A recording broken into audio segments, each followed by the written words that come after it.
Okay, so what we have here, it's hard to see it in the video, but there's a high point right there.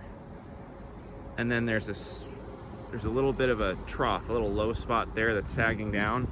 I'm standing on another spot here that's sagging down. Now, I was in the attic and the structure looked fine. So in this case, this is one of those things where the house was built in the 50s. It's old. The roof's been done over at least once. Oh, you can kind of see it there a little bit more.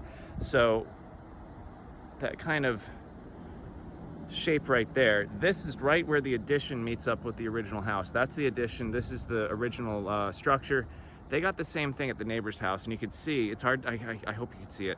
There's that low point there. There's that same thing where it joins up the addition and the original part of the house.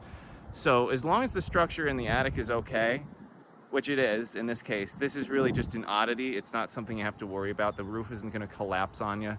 So, you know, it's all about context. You know, you got to get things from more than one perspective. You know, when I first looked at this from the outside, I was thinking like, okay.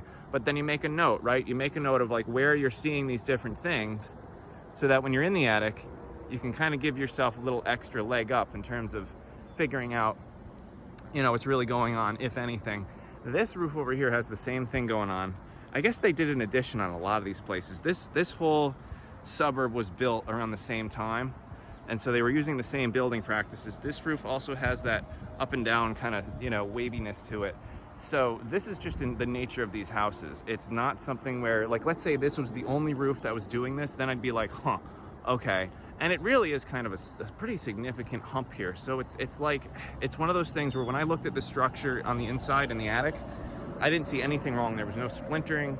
There wasn't a bunch of sistering of the rafters, which is when they take two boards of wood. They take the original rafter and then a new piece of wood, and they kind of sister it right on there. They attach the two together to give it more strength. So in this case, I'm going to tell them what's really going on, which is that this is just an oddity. It just looks weird. It's not an oddity, but it's because it's joining up with the original structure. The original structure here, it's very, very strong. So compared to this and this, it's very strong. It's going to stick out more. So that's what that's all about. It's all about context. I'm going to just zoom in on my car. Before you buy, call NPI. I'm your guy. I should probably write that there or something. I don't know. All right, that's the video, everybody.